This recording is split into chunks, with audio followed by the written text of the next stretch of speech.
আসসালামু আলাইকুম সবাইকে। আমাদের ফিজিক্সের আজকের ক্লাসে সবাইকে স্বাগতম এবং আমি তোমাদের ইনস্ট্রাক্টর হিসেবে আছি আবিদ আব্দুল্লাহ, পড়াশোনা করছি বুয়েটে। সো আজকের ক্লাসটায় আমরা আদর্শ গ্যাস ও গ্যাসের গতিতত্ত্ব অর্থাৎ আমাদের প্রথম পত্রের সর্বশেষ যে চ্যাপ্টারটা সেই চ্যাপ্টারের উপর আলোচনা করব। সো আর কথা না বাড়িয়ে আমাদের আজকের ক্লাসের যে আলোচনা সেটা শুরু করি। সো প্রথমেই দেখো আদর্শ গ্যাস ও গ্যাসের গতিতত্ত্ব এই চ্যাপ্টারটা পড়ে আমরা যা যা শিখবো অর্থাৎ যে টপিকগুলো আজকে আলোচনা করা হবে সেগুলোর নাম আমরা এখানে দেখতে পাচ্ছি। এবং আদর্শ গ্যাস জিনিসটা আসলে কি, আদর্শ গ্যাস জিনিসটা আসলে কি সেটার একটা সংজ্ঞা বা ডেফিনেশন এই জায়গাটার মধ্যে দেয়া আছে। আচ্ছা, আদর্শ গ্যাস কি জিনিস? আদর্শ গ্যাস হচ্ছে যেই গ্যাসগুলা, দেখো নাম শুনে তো বোঝা যাচ্ছে এটা একটা গ্যাস, রাইট? সো যেই গ্যাসগুলা তোমার বয়েলের সূত্র চার্লসের সূত্র এবং গে-লুসাক বা চাপীয় সূত্র, এই তিন রকমের সূত্র তারা হচ্ছে মানবে বা ফলো করবে, সেই গ্যাসগুলোকে আমরা বলবো কি আদর্শ গ্যাস। আর যদি না মানে সেই ক্ষেত্রে কি সেগুলো আদর্শ গ্যাস হবে না, রাইট? সো এই কথাটা এখানে আসলে বলা আছে। আর একটা গ্যাস যদি আদর্শ গ্যাস না হয়, সেগুলো যদি এই তিনটা ফর্মুলা বা ক্রাইটেরিয়া না মিট আপ করে, সেই ক্ষেত্রে আমরা সেগুলোকে বলবো হচ্ছে বাস্তব গ্যাস। ঠিক আছে, বাস্তব গ্যাস বলবো, এই যেখানে লেখা আছে সেটাকে বলা হচ্ছে রিয়েল গ্যাস অর বাস্তব গ্যাস। ঠিক আছে, তো এই জায়গাটার মধ্যে আমরা এই ধরনের আলোচনাগুলো দেখে নিলাম। এবার পরবর্তী স্লাইডে আমরা হচ্ছে আদর্শ গ্যাসের কিছু বৈশিষ্ট্যগুলো দেখতে পাবো। ঠিক আছে, তো অলরেডি হচ্ছে কিছু বৈশিষ্ট্য আমরা আগের সংজ্ঞাতে চলে এসেছে এবং আমাদের হচ্ছে পরবর্তীতে আমরা ফর্মুলাটার আরো ভিতরে যাব, আমরা আরো হচ্ছে ব্যাখ্যা দেখবো, আরো এক্সপ্লেনেশন দেখবো। তার আগে বলে রাখি, আমি একটু আগে যেটা বললাম যে আদর্শ গ্যাস কি করে, আদর্শ গ্যাস হচ্ছে বয়েলের সূত্র, চার্লসের সূত্র এবং চাপীয় সূত্র ফলো করে। এই তিনটা সূত্রকে কম্বাইন করে আমরা একটা সূত্র পাই, সেটা হচ্ছে PV = nRT। ঠিক আছে, এই ফর্মুলাটাতে কি করবে, আদর্শ গ্যাসগুলা ফলো করবে বা মিট আপ করবে, রাইট? সো এই দেখো লেখা আছে যে PV = nRT, এই ফর্মুলাটা আদর্শ গ্যাসগুলা মেনে চলবে। ঠিক আছে, তো এই জিনিসগুলো আসলে বলা, এখানে আদর্শ গ্যাসের সংজ্ঞাটাও তোমরা দেখতে পাচ্ছ।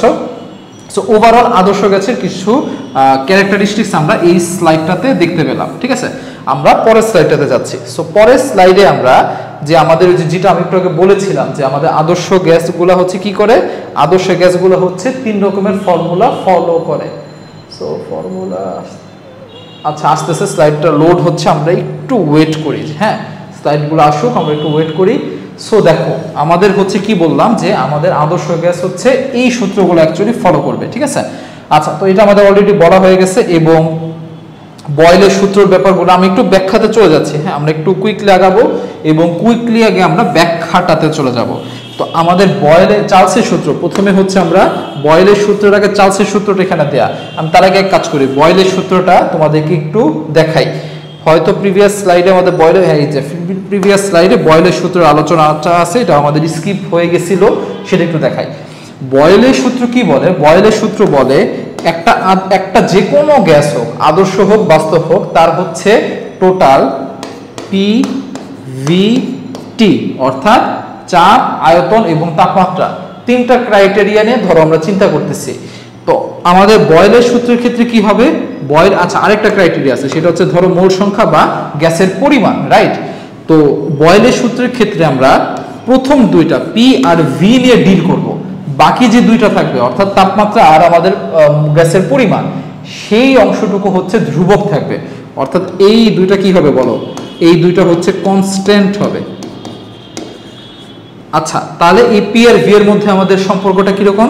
বয়েলের সূত্রানুসারে P আর V এর সম্পর্কটা হচ্ছে P = 1/V, অর্থাৎ যদি তোমার আয়তন বৃদ্ধি পায় সেই ক্ষেত্রে কি হবে, চাপ হ্রাস পাবে, এবং আয়তন যদি হ্রাস পায় সেই ক্ষেত্রে চাপ কি হবে, বৃদ্ধি পাবে।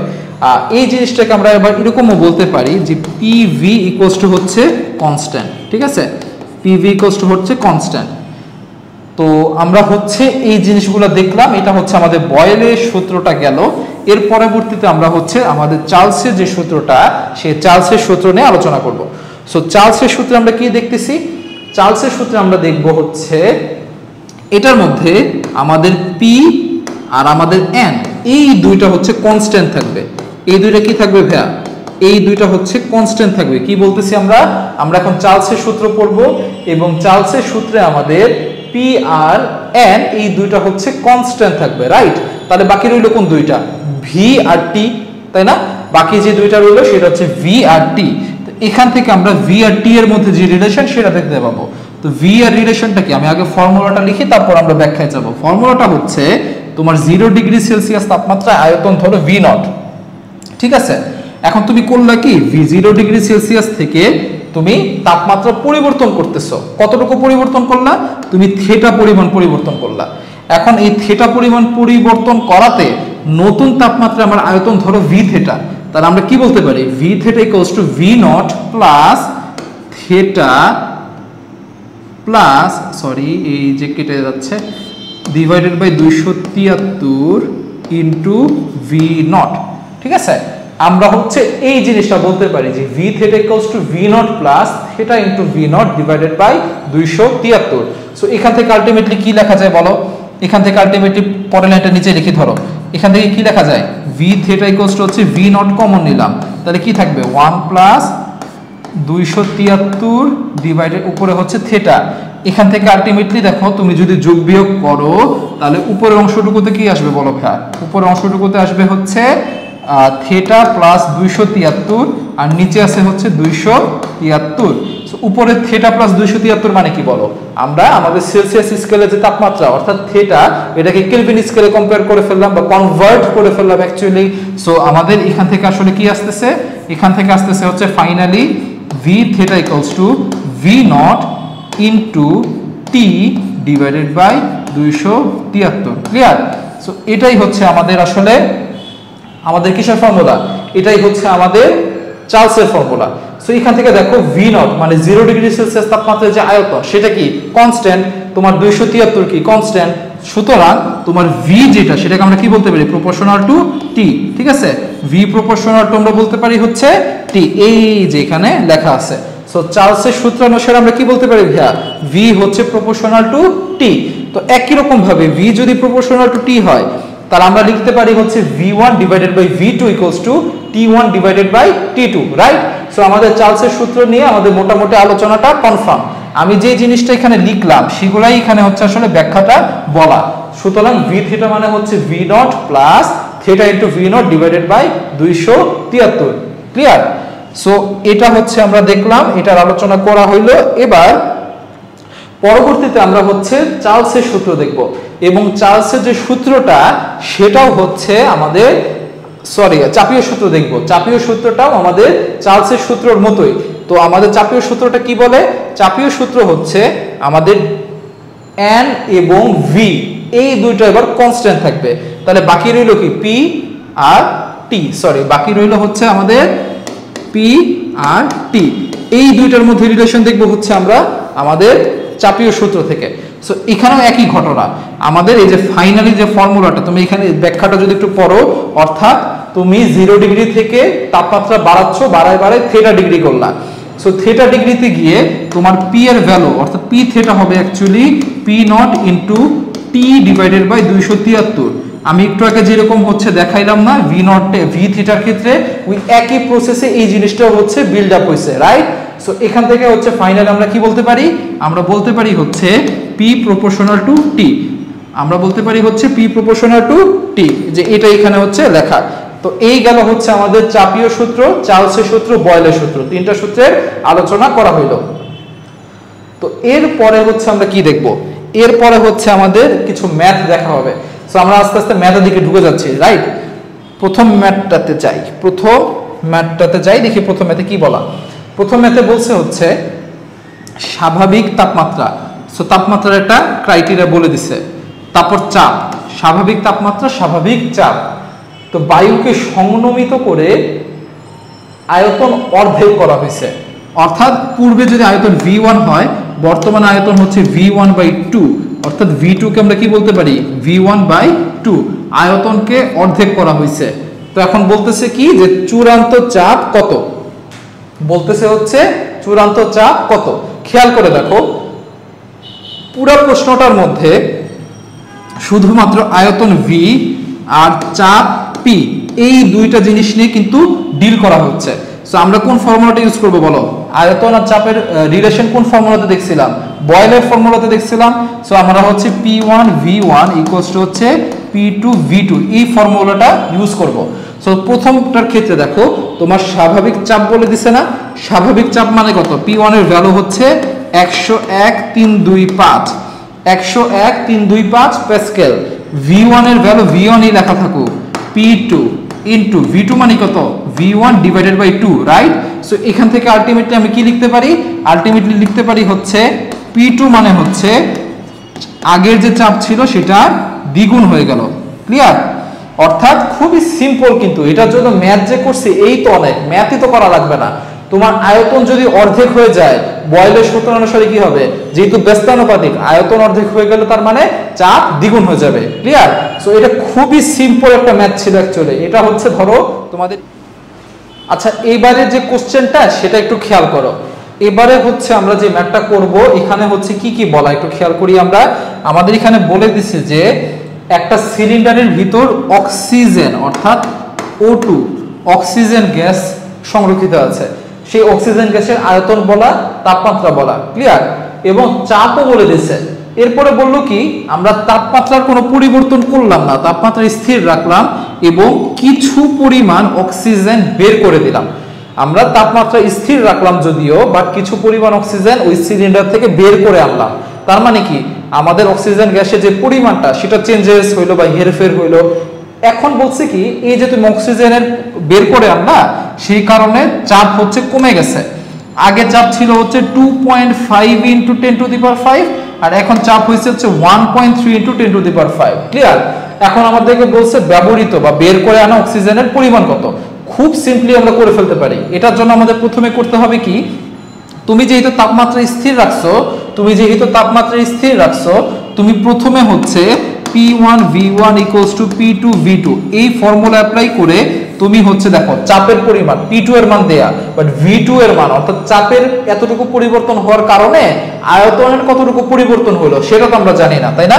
আমরা এই কারণে করব কি, আমরা হচ্ছে এখান থেকে এই ফর্মুলা ইউজ করে V2 এর মান বের করব। অর্থাৎ সবকিছু আমরা জানি, আমাদেরকে সিলিন্ডারে যে P1 যেটা সেটা জানি, আমাদের যে V1 মিটার কিউবে এটাও আমরা জানি, P2 এর ভ্যালু আমরা জানি। এখান থেকে V2 এর ভ্যালু এটা আমরা প্রথম স্টেপে বের করব। এটা হচ্ছে আমাদের কত বলো? এটা হচ্ছে আমাদের স্টেপ 1 এর কাজ। ক্লিয়ার? এরপর আমরা করব কি, এরপরে হচ্ছে আমরা এখান থেকে পরবর্তীতে একটা স্টেপ 2 তে যাব। স্টেপ 2 তে আমরা হচ্ছে P2 V2 equals to হচ্ছে nRT এই ফর্মুলা আমরা ইউজ করব। P2 V2 equals to nRT এই ফর্মুলা ইউজ করব। ক্লিয়ার? সো এখান থেকে দেখো তুমি P2 এর মান তো এই যে কোশ্চেনে দেয়া আছে, V2 এর মান তুমি এখান থেকে বের করলা, এই দুইটা মান তুমি জানো। আর এর মান কত? আর কে বলা হয় মোলার গ্যাস ধ্রুবক। আর কে বলা হয় কি ভাইয়া? মোলার গ্যাস ধ্রুবক। হয়তো এটার আলোচনা আমাদের এখনো আসে নাই, বাট ম্যাথ করতে গিয়ে আমি এটা তোমাদেরকে বলে দিচ্ছি। আর কে বলা হয় মোলার গ্যাস ধ্রুবক। এটার ভ্যালু হচ্ছে 8.314 joule kelvin inverse 1 mole inverse 1। এটা হচ্ছে আমাদের আর এর মান এবং আর এর একক। ক্লিয়ার? সো আর এর মানও তুমি জানো, তুমি টি এর মান তো জানোই, টি এর তো কোনো পরিবর্তন করে নাই। সো টি এর ভ্যালু কত ইউজ করবা? 300 কেলভিন ইউজ করবা। সরি, টি এর ভ্যালু হচ্ছে 300 কেলভিন ইউজ করবা। তাহলে সবকিছু জানি, এন এর মান জানি না। এখন দেখো এন মানে কি বলো? এন মানে হচ্ছে ডব্লিউ ডিভাইডেড বাই এম। এখন এই ডব্লিউ মানেই তো হচ্ছে তোমার ওই ব্যবহৃত গ্যাসের পরিমাণ, কতটুকু গ্যাস ব্যবহার করা হলো, রাইট? সো আমরা করব কি, এখান থেকে ডব্লিউ এর মান বের করব। এই ডব্লিউটুকুই হচ্ছে দ্বিতীয় সিনারিওতে আমাদের ডব্লিউ বা অক্সিজেন গ্যাস যতটুকু আসলে সিলিন্ডারের ভিতর আছে সেই পরিমাণটা। আবার প্রথম ক্ষেত্রে তোমার কাছে যে P1 V1 আছে, P1 V1 equals to nRT। এটার ক্ষেত্রে তুমি করবা কি, এটার ক্ষেত্রে W1 ডিভাইডেড বাই mRT। এখান থেকে তুমি W1 বের করবা, আর দ্বিতীয় ক্ষেত্রে যখন ওই যে কিছু পরিমাণ গ্যাস বের করে নিয়ে যাওয়া হইলো, তারপর তুমি W2 বের করবা। তার মানে কি, কিছু পরিমাণ গ্যাস বের করে নিচ্ছি, তার মানে W2 এর যে ভ্যালু সেটা W1 থেকে কম। আমরা তাহলে কি করব, ফাইনালি আমাদের ব্যবহৃত বা যে অক্সিজেনটুকু বের করে নিয়ে আসা হয়েছে সেটার মান বের করব। সেটার মান কত? তাইলে সেটার মান হচ্ছে W1 মাইনাস W2 এত গ্রাম। ক্লিয়ার? খুবই সিম্পল। তাহলে তিনটা ধাপ ফলো করব। প্রথমে হচ্ছে সবকিছু থেকে V2 বের করব, V2 বের করার পর P2 V2 এখান থেকে W2 বের করতে পারবো। আবার এই প্রথমটা থেকে P1 V1 অর্থাৎ এই যে আগের যে চাপ আগের যে আয়তন সেখান থেকে আমি W1 বের করতে পারবো। সো W1 থেকে W2 যদি বিয়োগ করে দিই তাহলে আমাদের কতটুকু অক্সিজেন বের করে আনা হয়েছে সেই মানটুকু চলে আসবে। ক্লিয়ার? আচ্ছা, এবার হচ্ছে পরের যে ম্যাথ সেটাতে চলে যাই। আমাদের স্লাইডটুকু আসুক, আমরা একটু ওয়েট করি।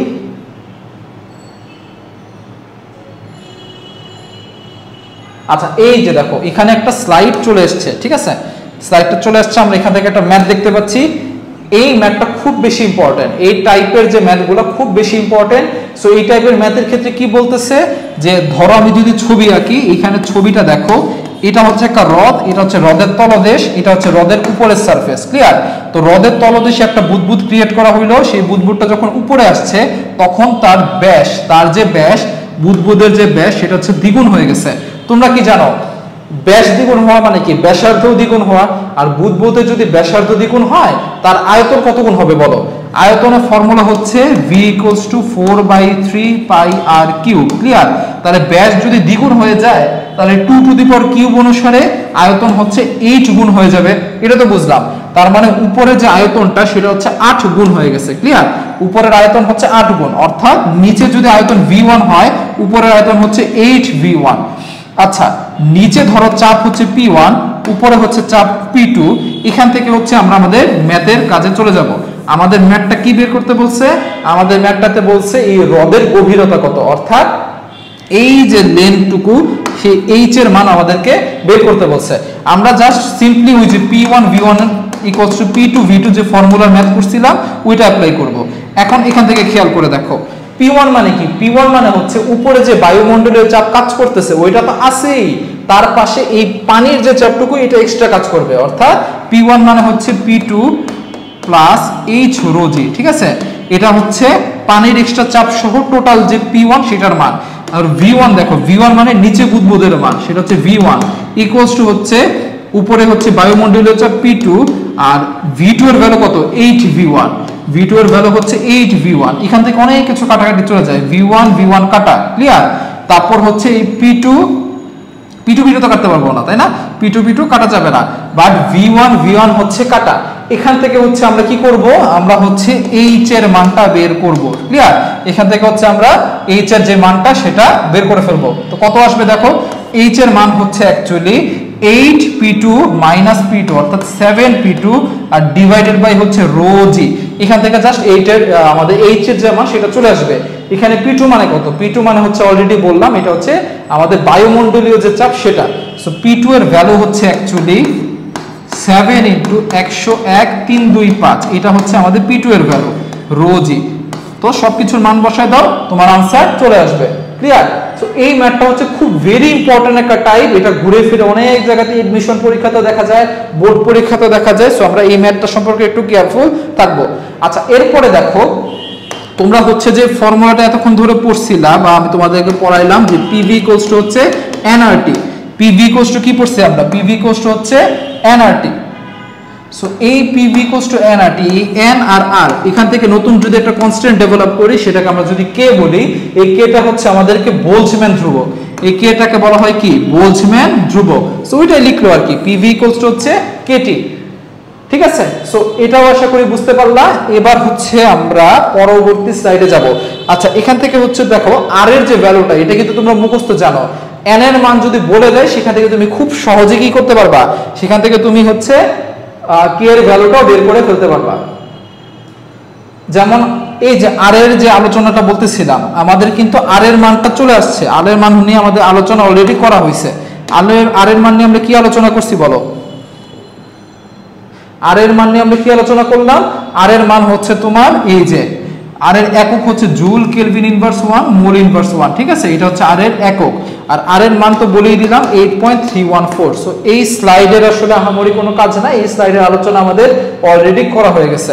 আর এখান থেকে দেখো আমাদের আরেকটা ফর্মুলা আমরা ডেভেলপ করতে পারি, সেটা হচ্ছে রো, সেটা হচ্ছে কি? ρ1t1 = ρ2t2। এখানে রো মানে হচ্ছে ঘনত্ব, ঠিক আছে? ঘনত্বর সাথে তুমি যদি তাপমাত্রার রিলেশনটা দেখাও সেটা কি ρ1 T1 = ρ2 T2, ক্লিয়ার? একই রকম ভাবে হচ্ছে আমাদের চাপের সাথে রো এর যদি সম্পর্কটা দেখি সেটা হচ্ছে P1 P2 = ρ1 ρ2। সো এই ফর্মুলাগুলো আমরা একটু কেয়ারফুল থাকলে আমরা আমাদের ম্যাথগুলা খুব সহজে করে ফেলতে পারবো। আচ্ছা, পরবর্তীতে যাচ্ছি। পরবর্তীতে হচ্ছে ওই তো জাস্ট মুখস্থের কিছু মান, এগুলো তোমাদের এমসিকিউতে কাজে লাগবে, যে প্রমাণ তাপমাত্রার মান কত, প্রমাণ চাপের মান কত, এখানে হচ্ছে প্রমাণ চাপের সংজ্ঞাটাও বলা আছে, একটু খেয়াল থাকবে। আমরা কিন্তু অলরেডি ম্যাথ করতেছি আসলে, ঠিক আছে? ম্যাথ করতে গিয়ে আমরা এই ভ্যালুটা ইউজও করছি, যে 101.325, আমি এরকম ভাবে বলতেছিলাম, ওইটাকে যদি তুমি সাইন্টিফিক্যালি লেখো তাহলে এই যে জিনিসটা চলে আসে 101.013 ইন্টু 10⁵। সো অলরেডি বেশ বিষয়গুলো আসলে আলোচনায় চলে আসছে। আমরা পরবর্তীতে যাচ্ছি।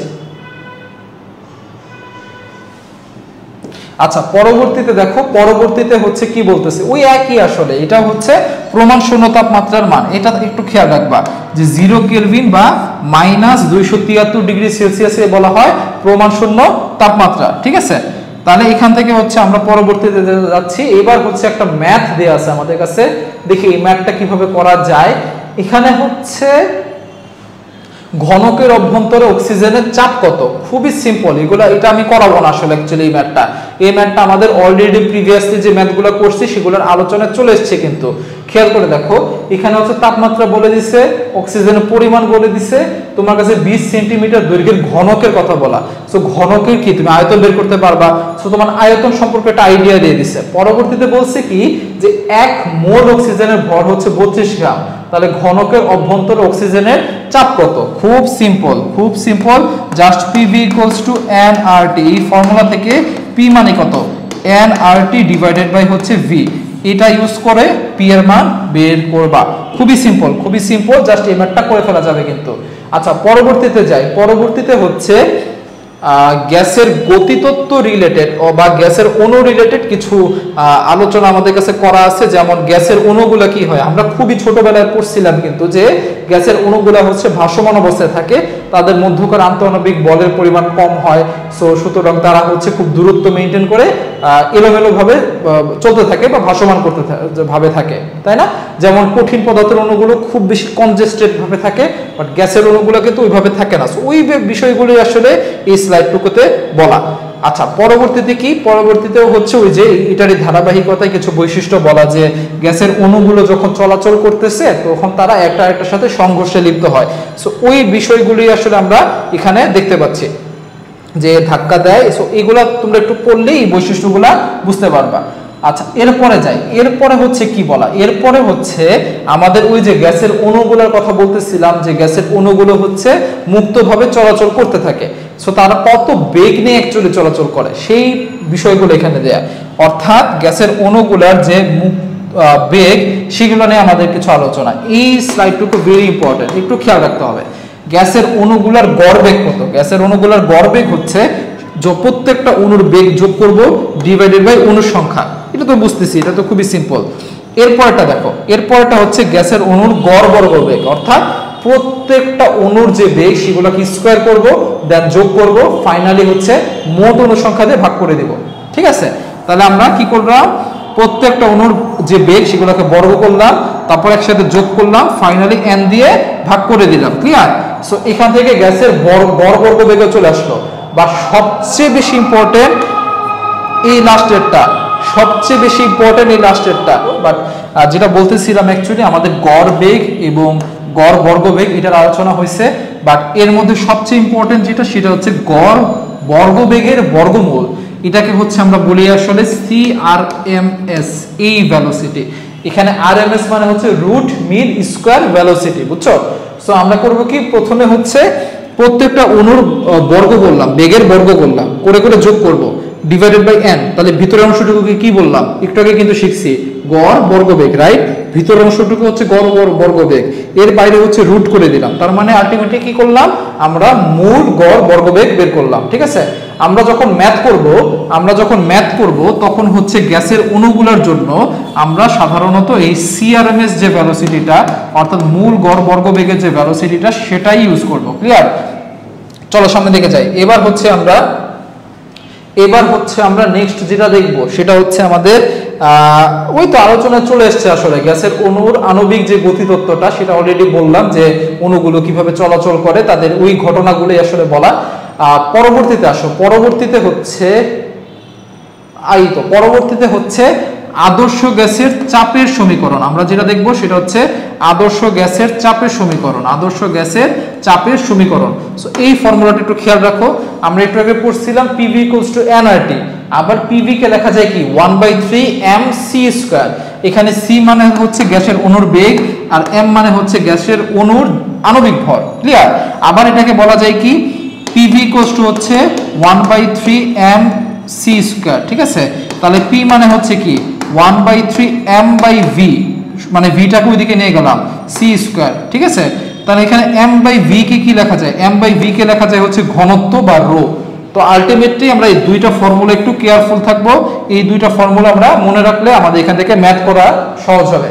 আচ্ছা, পরবর্তীতে যাও। ওই যে বয়েলের সূত্রগুলো থেকে আসলে অলরেডি আলোচনায় চলে আসছে, বাট যেই ফর্মুলাগুলো তোমাদের একটু মনে রাখা দরকার আমি সেগুলো মার্ক করে দিই। এই ফর্মুলাটা আমরা খেয়াল রাখবো। এখানে P মানে হচ্ছে 2/3 ইন্টু E ডিভাইডেড বাই গ্যাসের E মানে হচ্ছে গ্যাসের গতি শক্তি, আর V মানে হচ্ছে গ্যাসের আয়তন, অর্থাৎ 2/3 into E divided by V। এগুলো আমাদের একটু খেয়াল রাখা লাগবে।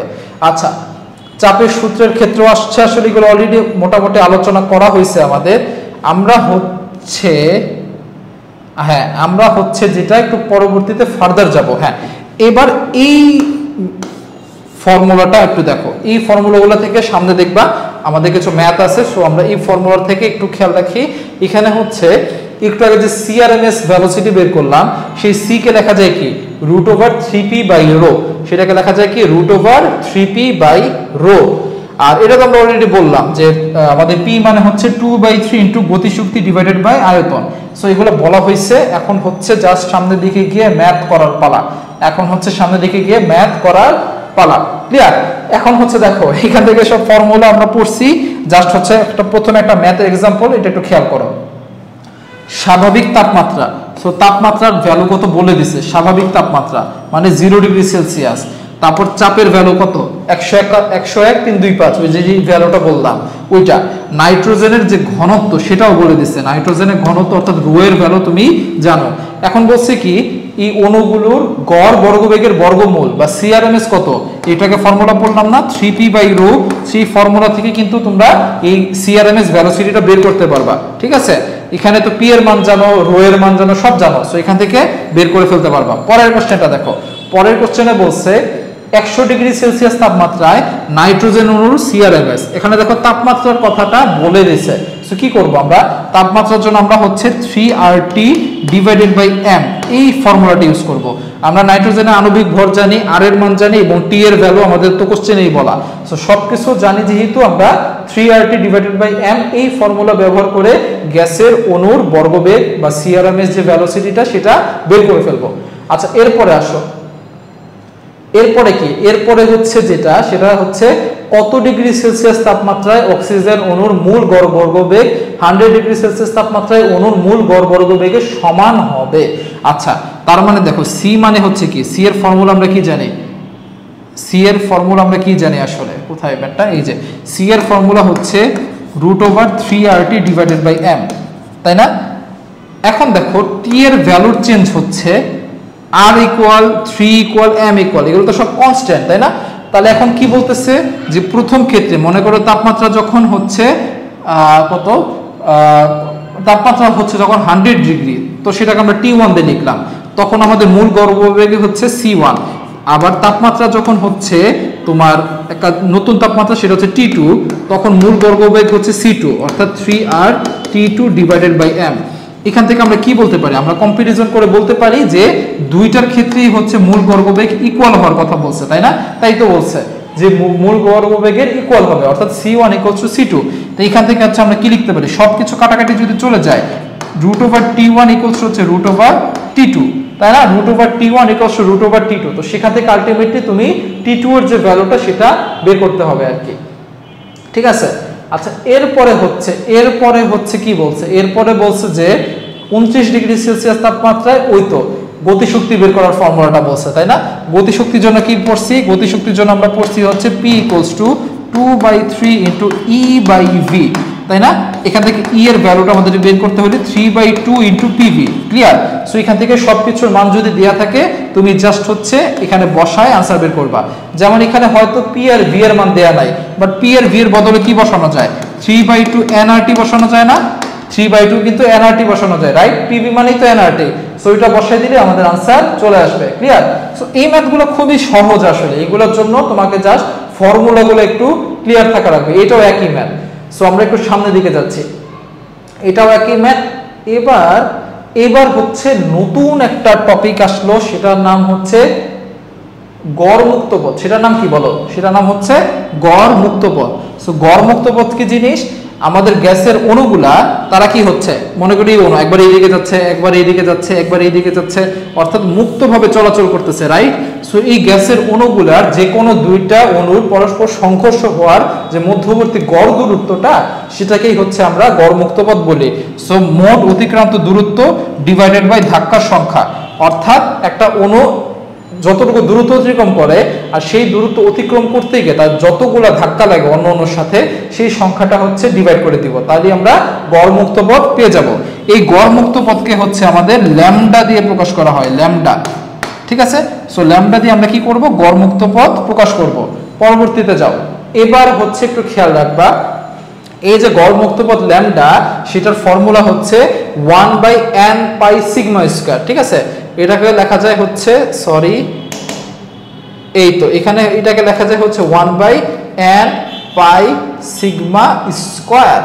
1/n π∑²। n মানে হচ্ছে ওই অণুর সংখ্যা, পাই মানে তো তোমরা জানোই, আর সিগমা মানে হচ্ছে অণুর ব্যাস, অর্থাৎ একটা গ্যাসের অণুর যে ব্যাস, এই ব্যাস হচ্ছে সিগমা। সো n π∑² দিয়ে আমরা এই হচ্ছে আমাদের গড় মুক্ত পথ ল্যামডা পেয়ে যাব। সো এই যে ফর্মুলাটা, এই ফর্মুলাটার একটা নাম আছে, এটাকে বলা হয় ক্লসিয়াসের ফর্মুলা। এটাকে কি বলা হয়? এটাকে বলা হয় ক্লসিয়াসের ফর্মুলা। ক্লিয়ার? এটাকে বলা হয় ক্লসিয়াসের ফর্মুলা। হয়তো এখানে স্লাইডে নামটাও লেখা আছে, এই যে ক্লসিয়াস। হ্যাঁ, এটাকে বলা হয় ক্লসিয়াসের ফর্মুলা। আমরা একটু খেয়াল রাখবো, কারণ সামনে আমরা আরো ফর্মুলা দেখব।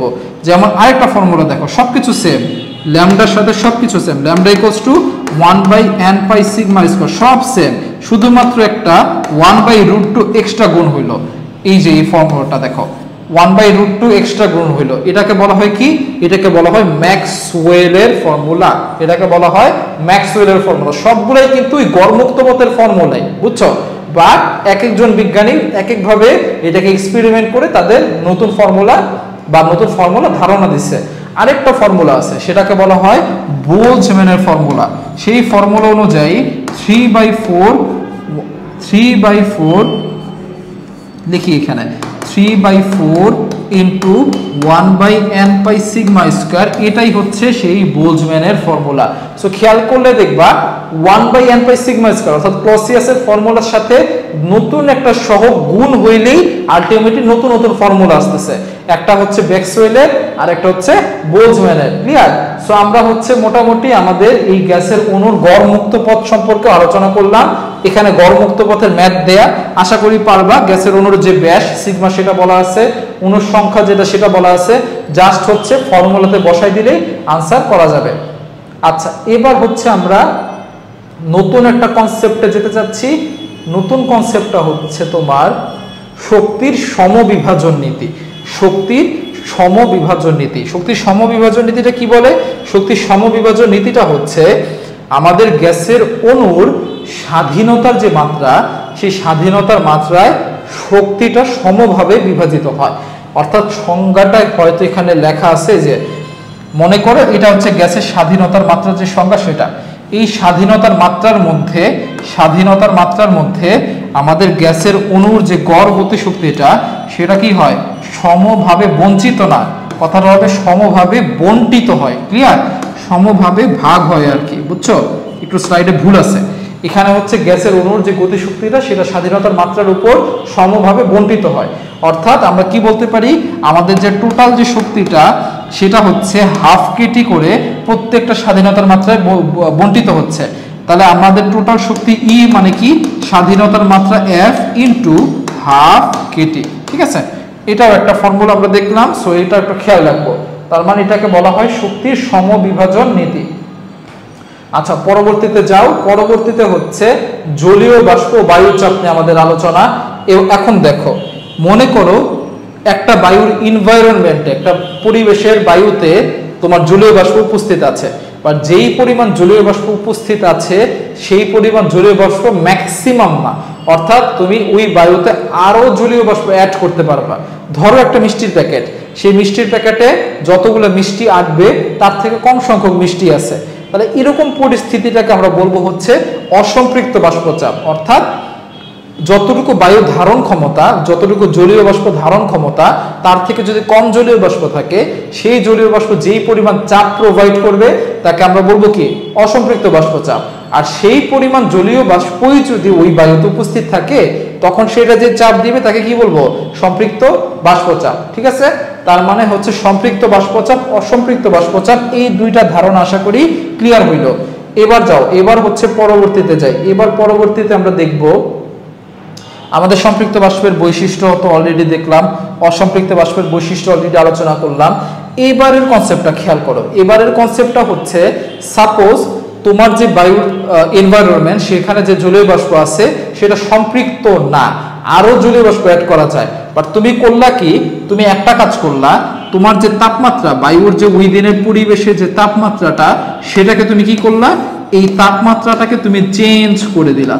তুমি যদি তাপমাত্রা চেঞ্জ করে দাও, তখন যেই পরিমাণ জলীয় বাষ্প উপস্থিত ছিল সেই পরিমাণ জলীয় বাষ্প দিয়েই ওই বায়ুটা হয়ে যাবে কি, সম্পৃক্ত হয়ে যাবে। অর্থাৎ মনে করো ঘটনাটা এরকম হইল যে একটা বায়ুতে যতটুকু জলীয় বাষ্প থাকার কথা সম্পৃক্ত ছিল না, তাপমাত্রা চেঞ্জ করে দিলাম। তাপমাত্রা চেঞ্জ করার সাথে সাথে ওই বায়ুর ধারণ ক্ষমতাও চেঞ্জ হয়ে গেল, ওই বায়ুটা এখন সম্পৃক্ত হয়ে গেল। তাহলে যেই তাপমাত্রা থেকে ঘটনাটা ঘটে সেই তাপমাত্রাটাকে বলা হয় শিশিরাঙ্ক, সেই তাপমাত্রাটাকে বলা হয় শিশিরাঙ্ক। সো এটাও আমরা খেয়াল রাখলাম। এবার হচ্ছে এখান থেকে কিছু বিষয় আসবে, পরম আর্দ্রতা, আপেক্ষিক আর্দ্রতা, এগুলো আসলে লাগবে না।